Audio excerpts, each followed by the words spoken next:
tal? ¿Cómo le va? Buenas tardes, un gusto estar con usted. Bueno, un programa más de Medicina para Todos, un programa creado en el hospital privado exclusivamente para que usted pueda proteger la salud de su familia.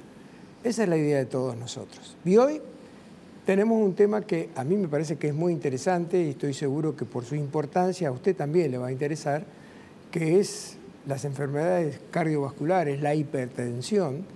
Y para eso tenemos invitado al doctor Jorge de la Fuente, que está en estos temas, y vamos a conversar todo aquello que estoy seguro a usted le va a interesar. Jorge, gracias por venir al programa, un gusto tenerte acá. Muchas gracias a vos, Rubén, por la invitación. La verdad que es un gusto poder estar acá y poder conversar de estos aspectos tan importantes para la vida de la gente. Sí, realmente.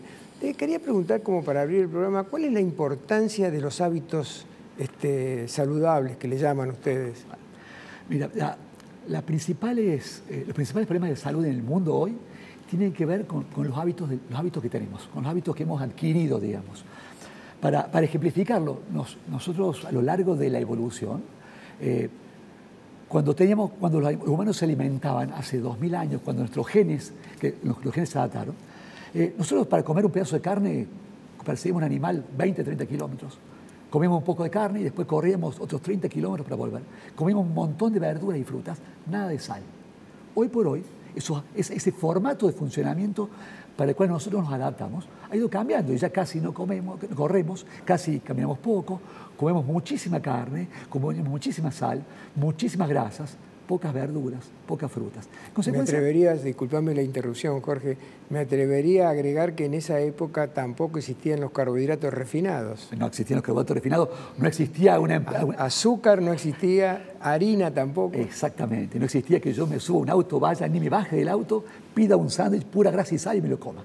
En consecuencia, eso nos ha cambiado en nuestra biología enormemente. Es decir, subimos de peso, aumentó nuestra presión promedio hoy es mucho más alta, el colesterol nos aumentó mucho y todo eso condicionó que aumente el azúcar y empiezan a aparecer enfermedades que antes prácticamente no existían.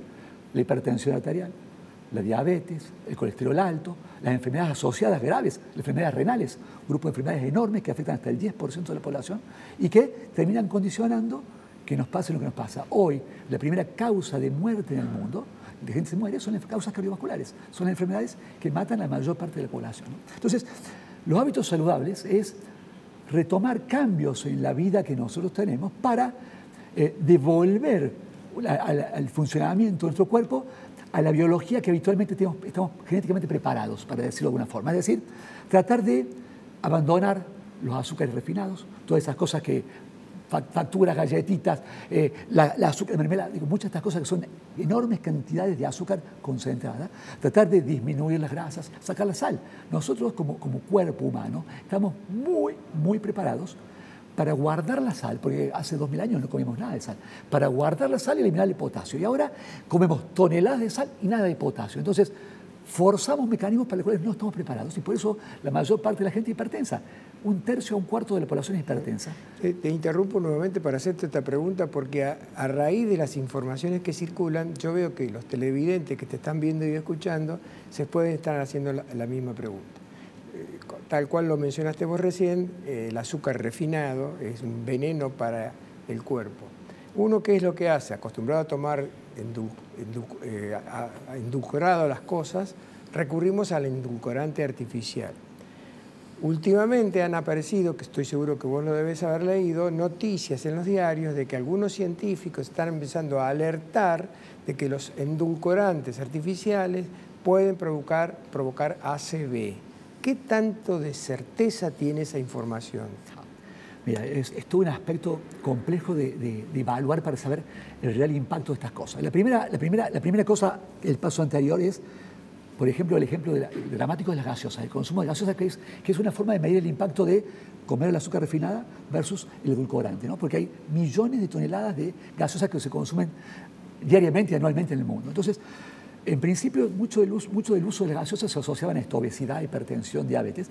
El cambio a las bebidas edulcoradas pareció mostrar una reducción en el impacto de estas enfermedades, pero no una reducción total en la mortalidad de enfermedades cardiovasculares directamente relacionadas a esto. No está claro el mecanismo. Posiblemente sea mucho mejor o mucho más seguro usar bebidas edulcoradas que comer la tonelada de fructosa o de azúcar refinadas que habitualmente comemos. Pero no es tan seguro que los edulcorantes sean totalmente inocuos. Hay datos, algunos edulcorantes podrían, por ejemplo, con modelos experimentales muy claros, reducir la respuesta inmune. Podrían alterar los mecanismos, porque nuestro sistema de defensa nos defiende de las infecciones. Entonces, no son todos los edulcorantes iguales, no hay que decir son todos lo mismo, es posible que haya diferencias entre unos u otros. Lo que sí es cierto es que en general la mayor parte de los datos que surgen del uso de edulcorantes y las consecuencias adversas sobre la salud son en dosis muy, muy altas, en modelos experimentales en dosis muy, muy altas, durante tiempos prolongados en animales de experimentación. Traducir eso en forma directa o extrapolar, decir que eso es lo mismo que ocurre en las poblaciones, sería algo mucho más difícil de probar. Así que diría en principio que es mejor posiblemente usar edulcorante que usar mucha cantidad de azúcar, claro. Pero, cuidado, los edulcorantes seguros son inocuos. Abusar. No hay nada que sea inocuo. Entonces, tratar de reducirlos. Usar la menor cantidad necesaria de cada uno de ellos. ¿A qué le llamamos hábitos saludables, Jorge? Bueno, hábitos saludables son incorporar estas cosas que hemos perdido y que hacen a nuestra biología, a nuestro normal funcionamiento. Es decir, la primera cosa sería comer mejor. Comer mejor significa tratar de sacar la sal. La sal es un problema para todas estas enfermedades. Cuando digo sal, todos pensamos en el salero. Y decimos, bueno, yo no le pongo tanta sal. El salero de la cocina, es una partecita, la menor partecita, 10%. De toda la sal que comemos, solo el 10% es el que ponemos con el salero. El 80-90% de la sal que comemos todos los días la llamamos sal escondido, sal oculta. Claro. Está en las comidas preparadas. Claro. Pan, todos los productos de panadería tienen mucha sal. Pan, galleta, criollito, ricinas. Todas las comidas rápidas son pura sal y grasa. Pizzas, empanadas, sándwiches. El queso de rallar es pura sal. Los caldos son pura sal. Los productos de cooperativa, papita, palito, chocito, son pura sal. Entonces, primera cosa, sacar la sal. Sacar esas cosas de la comida. Eso sí tiene un impacto importante en la cantidad de sal que uno come. Hay gente que me dice, mire, yo no puedo dejar comer nada de sal. Bueno, no deje comer nada de sal, pero coma con un poco menos. Claro. El esfuerzo que uno tiene que hacer es el esfuerzo que uno pueda sostener a lo largo de la vida. Los esfuerzos heroicos que duran 2 meses acá no nos sirven, ¿no? La otra cosa importante es aumentar la actividad física. Tenemos que movernos. ¿Cuánto? Inicialmente lo que podamos, al menos 30 minutos de caminata todos los días. ¿Sí? No vale salir a caminar 2 veces por semana. Eso mejor que nada, sí. Pero... ¿Qué le aconsejás a los mayores de 80 años que cada vez son más? Bueno, caminar es un problema en la actualidad en Córdoba, entre obras, pozos por un lado y la inseguridad por otro que nos aqueja a todos, sí. Pero una buena estrategia es elegir supermercados cerca, shoppings, edificios que tengan buena iluminación, pisos seguros y utilizar esto para caminar 30 minutos por día. Todos los días. Todos los días. Tratar de evitar las azúcares refinadas, esto que venimos hablando, es clave para todas estas cosas. Así que sacar la sal, caminar todos los días, tratar de usar las azúcares refinadas, serían un principio de hábitos saludables que todos podemos implementar y ir perfeccionando de a poco. Y arrancar es lo más difícil. Una vez que uno arranca, mantenerlo ya se está haciendo más fácil. Ahí me dicen que nos quedan 30 segundos para terminar el bloque, pero sintetizame cuáles son, a tu criterio, las enfermedades que se pueden llegar a contraer cuando uno abandona estos hábitos saludables. Bueno, las principales son enfermedades cardiovasculares, hipertensión, el ACV, el infarto agudo de miocardio, la diabetes, con las consecuencias nefastas para toda la salud, las alteraciones del colesterol, que van muy ligadas al infarto del ACV y a otras enfermedades vasculares, de las arterias de las piernas, por ejemplo, y las enfermedades renales. Las enfermedades renales van directamente ligadas a esto y tienen un impacto enorme, aunque son silentes, uno no se da cuenta. 1 de cada 10 personas en cualquier parte del mundo tienen los riñones que no les funcionan bien. Qué bárbaro. Bueno, muy claro. Hacemos una muy pequeña pausa y retornamos.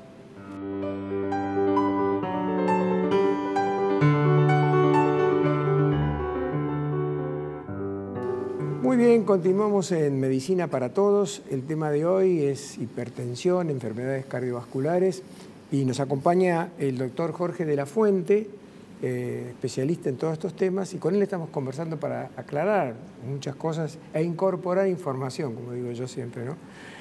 Jorge, enfermedades cardiovasculares, ¿qué podés decir al respecto? Bueno, Rubén, quizás es el punto más importante cuando uno piensa en salud.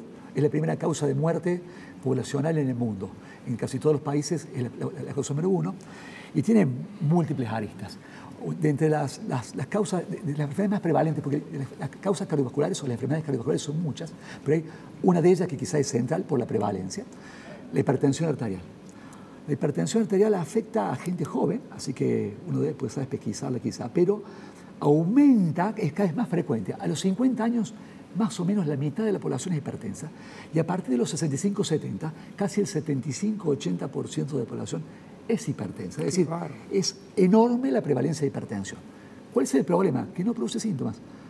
Atribuimos los síntomas, me duele la cabeza cuando tengo hipertensión. La hipertensión casi no produce ningún síntoma, hasta que lastima las arterias y produce un infarto, una ACV, que el riñón falle, aneurismas. Es decir, el momento en que da un síntoma es una catástrofe, pero tuvo muchos años en el camino. Por eso es muy importante a estas enfermedades muy prevalentes encontrarlas.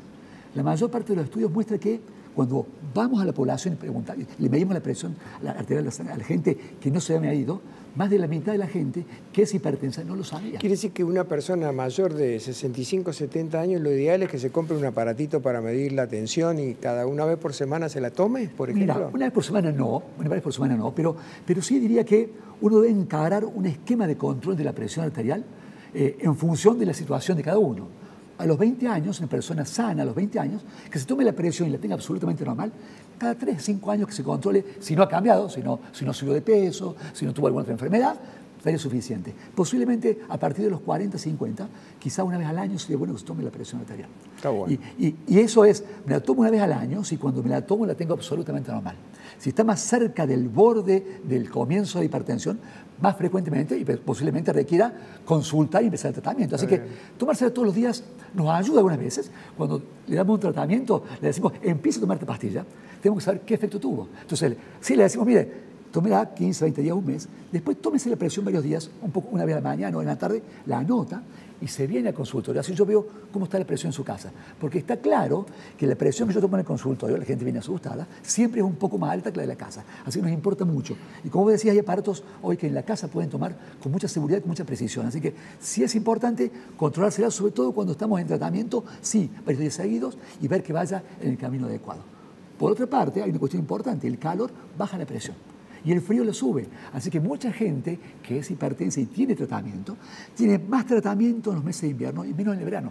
Entonces, debe aprender a controlarse la presión, porque es posible que requiera aumentar un poco la medicación. Entonces, tiene que hablar con su médico, por supuesto. No es bueno tomar un remedio sin consultarlo porque puede darnos problemas. Todos los remedios tienen cosas buenas y cosas malas, claro. Así que hay que preguntarle. Pero uno puede ya acomodar con el médico y decir, mire, empieza el frío, vamos a aumentar esta pastilla, mide más y después una más, contrólese la presión. Y entonces, mientras va aumentando el frío, que sube la presión, yo le controlo. Cuando llegan los meses de calor, la presión empieza a bajar, que no se desmaye, que no se haga ni un 5 pisos, no golpee. Pero ya va controlando la presión y ya puede aprendiendo a manejar su presión arterial. Así que es muy importante esto que vos decís, ¿no? Contanos sobre los factores de riesgo. Bueno, los factores de riesgo son muchos. Los dietéticos, ya hemos hablado, el sedentarismo, hace falta caminar, nos ayuda muchísimo, y cualquier tipo de actividad que uno haga nos ayuda a bajar la presión. Hay algunos factores que son importantes porque impactan directamente en la presión y las consecuencias de la presión, pero impactan también en otros aspectos. Uno de ellos es el tabaco. Posiblemente el tabaquismo sea, como entidad aislada, lo más nocivo que uno pueda hacer para el cuerpo. Si yo quiero elegir algo para lastimar mi cuerpo y que me vaya mal, el tabaquismo es uno de ellos. Sube la presión arterial, pero subir la presión arterial es una de las tantas cosas que hace. Produce infartos, ACV, cáncer de labio, laringe, lengua, pleura, pulmón, riñón, vejiga, es decir, produce ACV, produce enfermedad renal. Es decir, el tabaquismo es un veneno que en promedio, si uno junta a todos los tabaquistas que fuman un cigarrillo y que fuman 40, en promedio, acortan 10 años la vida de los pacientes, en promedio. Pero no solo que acorta 10 años, pues yo digo, si uno llega y se acaba, los pacientes se mueren 10 años antes, pero viven los últimos 10 años con consecuencias que limitan su vida por enfermedades crónicas. Tienen una EPOC y no pueden respirar, tienen un infarto y no pueden caminar, tienen una ACV y están en la cama. Así que el tabaquismo es una de las principales cosas que tenemos que atentar. Otra cosa es el alcoholismo. El alcohol sube la presión arterial, sube el comienzo, después baja, tiene efectos mixtos, pero aparte del efecto deletério sobre la presión arterial, sobre que sube los triglicéridos, sobre que sube el peso corporal, porque son calorías. El alcohol son un montón de calorías que digiere, produce un impacto dañino sobre el hígado. Una de las principales causas por el hígado se cicatrice, algo que seguramente muchos televidentes conocen como cirrosis, que es se cicatriza el hígado y queda chiquito, tiene que ver con el alcohol. Es la causa número 1 en la mayor parte del mundo de esta enfermedad que es gravísima y que a veces nos lleva a un trasplante de hígado. Así que hábitos saludables, saquemos la sal, hagamos actividad, incorporemos frutas y verduras, aumentar las frutas y las verduras, aumentar la ingesta de potasio. Esto es importante para cualquier persona sana. Hay pacientes que no pueden comer mucho potasio. Si tienen alguna enfermedad renal, si toman ciertos remedios que suben el potasio, ciertos pacientes deben consultarlo con su médico, pero los que puedan, los que tengan autorizado, aumentar la ingesta de potasio es muy importante para bajar la presión. Casi tan importante como sacar la sal. Entonces, incorporar frutas y verduras es un hábito muy saludable que nos ayuda a combatir toda esta enfermedad, ¿no? Bueno, ahí me avisan que tenemos que ir a un corte, una pausa, apenas 30 segundos y volvemos. Muy bien, estamos en Medicina para Todos. Enfermedades cardiovasculares e hipertensión. Esos son los dos temas y los estamos tratando con el doctor Jorge de la Fuente. Y este tercer bloque va a ser un bloque de descripciones generales y conclusiones. Eso es lo más importante, ¿no? Jorge, ¿cómo se debe tomar la presión, ¿no? Porque mucha gente no sabe qué hacer. Bien. La presión arterial, la primera cosa importante es que cambia minuto a minuto. Así que cuando uno se toma la presión es no asustarse porque dé fuera de lo que habitualmente da. La idea de la presión arterial es yo me siento, estoy relajado, tranquilo, no me tomo la presión cuando me duele la cabeza. Si me duele la cabeza, el dolor hace subir la presión. Así que si me duele la cabeza, no me tome la presión. Me tomo un paracetamol o el analgésico que haga falta para sacarlo de la cabeza y después me tomo la presión cuando estoy tranquilo. Tranquilo, sin molestias, 2-3 minutos sentado, brazo relajado, apoyado, no estoy haciendo fuerza, espalda apoyada y pongo el aparato en el brazo a la altura más o menos que quede del corazón. Y hacemos una toma y la anotamos. Esperamos 2 minutos, 3 minutos y hacemos una segunda toma. Si las dos tomas son muy parecidas, posiblemente no haga falta hacer más. Si la presión ha bajado, que es lo habitual, que después de la primera toma, cuando está más nervioso, la segunda toma baja un poco, hago una tercera. Habitualmente la presión real es la toma más baja. Ese es el valor de la presión, porque la presión está modulada latido a latido por cualquier estímulo. Entonces, por eso es importante tener estas precauciones para tomar un valor real de la presión arterial. ¿Y los números? ¿Cuáles son los números? Presión arterial, hipertensión arterial es más de 140/90. Es decir, yo tengo 140 de sistólica. Lo que los de la comúnmente máxima. dicen 14 de alta y 9 de baja. Exactamente. Le sacamos un 10, 14 de máxima o 9 de la mínima. 14, a partir de 14 hipertensión, a partir de 9 es hipertensión. ¿Cuánto debo hacer? ¿Cuánto debo considerar un número aislado como un problema de salud? Es algo que es difícil de interpretar en contexto, hay que interpretar en contexto general. Digo esto porque tengo muchos pacientes que de pronto hoy se toman 14/9 y desesperados van a buscar tomar un remedio, tomar una pastilla. Digo, eso es una práctica altamente nociva. La presión, salvo cifras astronómicas, la presión no hace daño en un día, en 10 ni en un mes. Lo hace a lo largo del tiempo, años, no diagnosticada y tratada. Entonces, lo importante es controlarse para diagnosticarla precozmente y tratarla, pero no asustarse porque esté un poquito alta y tomar una medida ahí. Tomo la presión, la anoto, la voy anotando, voy viendo cuánto es el promedio. Un día la tengo un poco más alta porque hay más sal, al otro día está más baja, o estoy asustado, me doy la cabeza, la tengo altísima. Cuando se me pasó el dolor de cabeza y el susto, ya bajó. Entonces espero y controlo y anoto. Y no la tomo en esos momentos de susto, de ansiedad, de nervios, porque siempre va a estar alta, pero no tiene nada que ver con la presión real y eso no se trata. Entonces, cuando tengo un promedio, ahí ese es el número que yo miro, los médicos miramos para ver si arrancamos con estas medidas de hábitos saludables, bajar de peso, el peso el centro, el sobrepeso es el centro del origen de toda esta enfermedad, así que bajar con peso de actividad física con dieta y a partir de los valores, si son demasiado altos, arrancaremos con los tratamientos que hagan falta, ¿no? Está bien. De todo esto que estamos hablando, Jorge, ¿cuánto puede ser hereditario o debe ser o es hereditario? Bueno, es una pregunta difícil. Mira, causas heredadas, genes. Yo heredé un gen que me sube la presión arterial. ¿Existen? ¿Heredé una enfermedad genética? Sí, las hay. Son raras. Son menos del 1%, 2% como mucho. Es decir, la causa heredada que un gen que yo pueda identificar produce hipertensión es rara. Ahora, uno hereda un paquete de cosas. Cuando yo heredo de mis padres, heredo muchas cosas. Y ese combo que hoy la medicina no puede decir de esto, de muchas cosas, sí tiene mucho que ver. Es decir, es muy común que cuando tengo familiares hipertensos, yo tenga más predisposición a ser hipertenso. Así que hay mucho de heredado, sí, poco de identificado como heredado específico, pero es muy común que haya asociación familiar de hipertensión. Así que hay un componente heredado. Y hay mucho de adquirido, hay mucho de lo genero yo. Si yo subo de peso, si yo como mucha sal, si yo no hago actividad física, mi presión va a ser más alta que si yo no lo hiciera. Y si yo heredé la predisposición, voy a ser muy hipertenso. Entonces, hay cosas que ayudan a la presión Y cosas que heredo de mis padres, que a veces me protegen y otras veces no ayudan para nada y me empujan. Por eso es una pregunta difícil, pero si uno tiene que identificarlo, diría que es poquito. Pero hay un gran componente que uno hereda de los padres que tiene que ver con esto. Está bien. Jorge, ahí me hace enseña que nos queda un minuto y me gustaría que toques el tema personas mayores. Tenés un minuto. Bien. Las personas mayores a veces me preguntan si la presión arterial alta es normal, que esté más alta es normal para una persona mayor. La presión arterial alta es alta para todo el mundo y los valores son los mismos para todo el mundo. Pero como todo en medicina, no existen reglas generales, no existen números mágicos que sirvan para todos. Los médicos debemos traducir lo que cada persona necesita. Entonces, hay gente que tiene la presión alta y no le podemos bajar demasiado por cuestiones muy particulares de su salud. Entonces, la primera cosa, y esto aplica mucho a los chicos, aplica sobre todo a las personas mayores, porque no hay dos personas iguales en el mundo. Entonces, si yo dijera, cuando me preguntan una persona mayor, la particularidad es que no hay recetas mágicas, no aplicamos tablas. Lo tenemos que ver, lo tenemos que controlar, lo tenemos que evaluar y decidir cuál va a ser el punto al que tenemos que llegar. Que hay veces un poco más arriba, a veces un poco más abajo. Pero de entrada, no hay un número distinto y no es que la presión más alta es normal, no es normal. Pero hay veces sí aceptamos presiones más altas por ciertas circunstancias. Ahora son los que más tienen que evitar los factores de riesgo, claro. Tratar de cuidarse un poco más, caminata, como vos decís, y ahí me dicen, se acabó. Yo diría, para resumirlo, tiene menos reserva. Entonces hay que cuidarse más para no forzar. Está bien.